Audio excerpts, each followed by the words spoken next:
Jesus, that was close. You saved the city and everyone in it.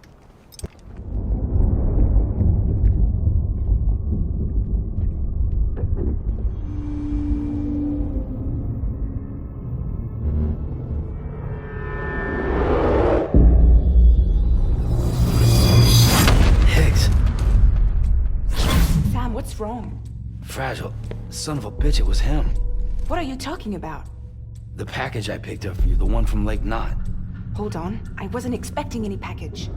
He said Fragile herself was the client. The system was down, so some Bridges delivery guy had to hand it over in person. Who? Look, the point is, it was Higgs. Come on, I need to see it now.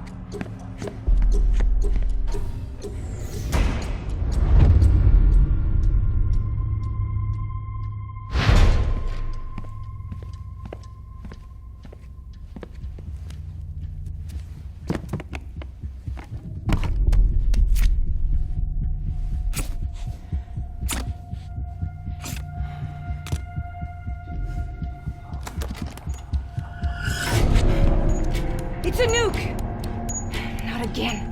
That bastards can't do this to me again. The timer's already started. I can't stop it. We only have one option. Sam, we've got to get rid of it. Take it down to the crater next to South Knot. It's a tar pit. Damn near bottomless. If we chuck it in there, we just might have a chance.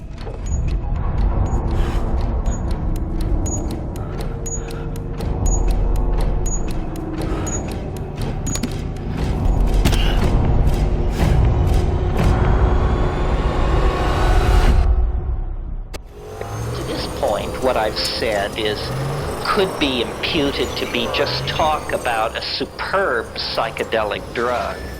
And so they're saying, oh, well, so this guy advocates the use of a superb psychedelic drug. Seems reasonable or unreasonable, depending on where you went to church, but it's not that paradigm challenging.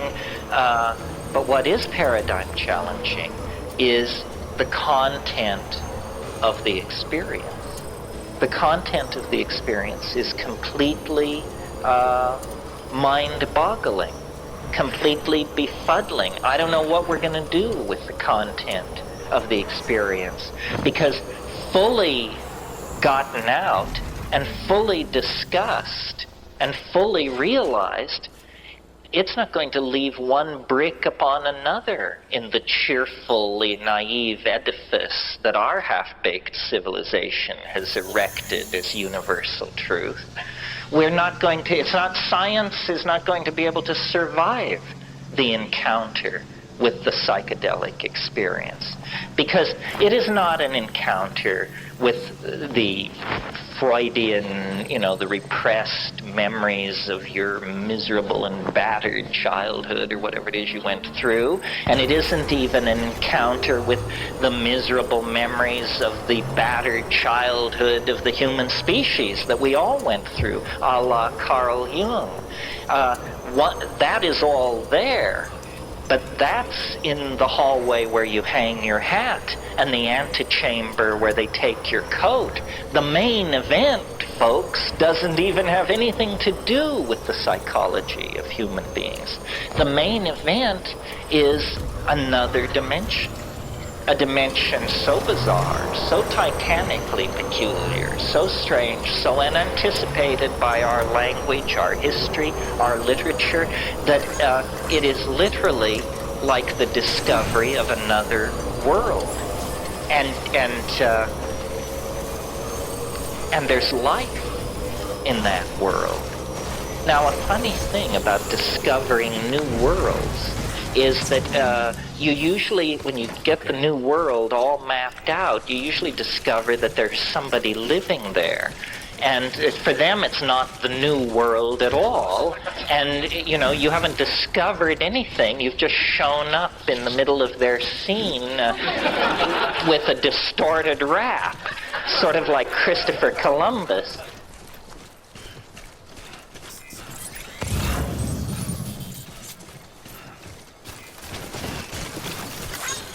Thanks for the help.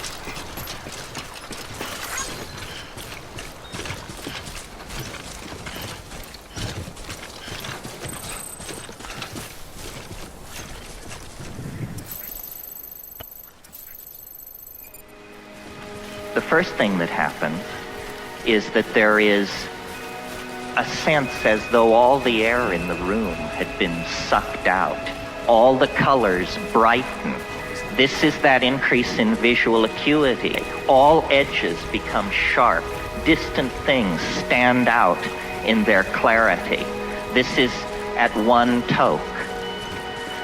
At 2 tokes, you close your eyes. You feel a sense of anesthesia seeping through your body. You close your eyes and you see a floral pattern rotating in space, usually yellow-orange. People who do this occasionally, and nobody does it a lot, call it the chrysanthemum. It's a floral pattern, like a pattern in a Chinese brocade. This forms and stabilizes, and then you either break through it or you require 1 more toke. So, you take, let us assume, a 3rd toke, long and slow, through a glass pipe. You vaporize this stuff, and you take it in and in and in, and there is definitely somewhere in here a threshold which you must exceed.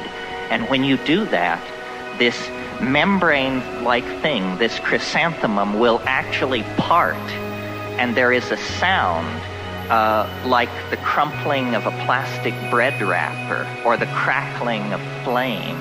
A friend of mine says this is the radio intellecty of your soul exiting through the anterior fontanelle at the top of your head. Could be. In any case, this crackling sound and a tone,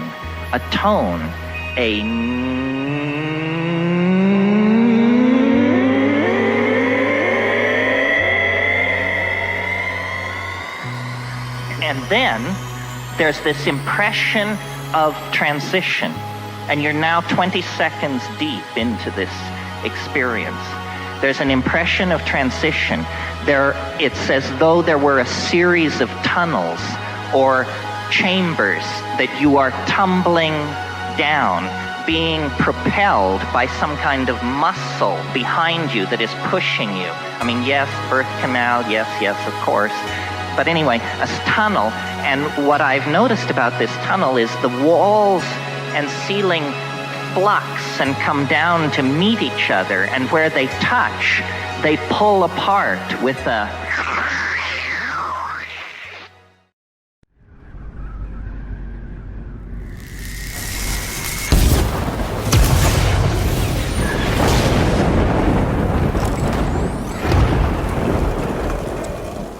Get to the point. All right. If all you want is to save yourself, you just have to jump.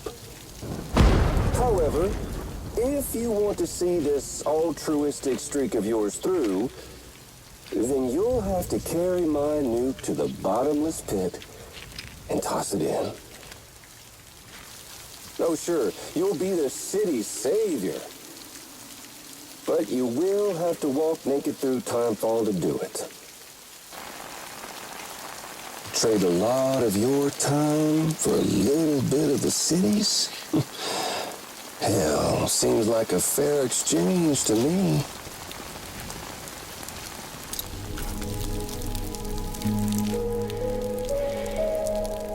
Because I'm fragile. But I'm not that fragile.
What happened to you?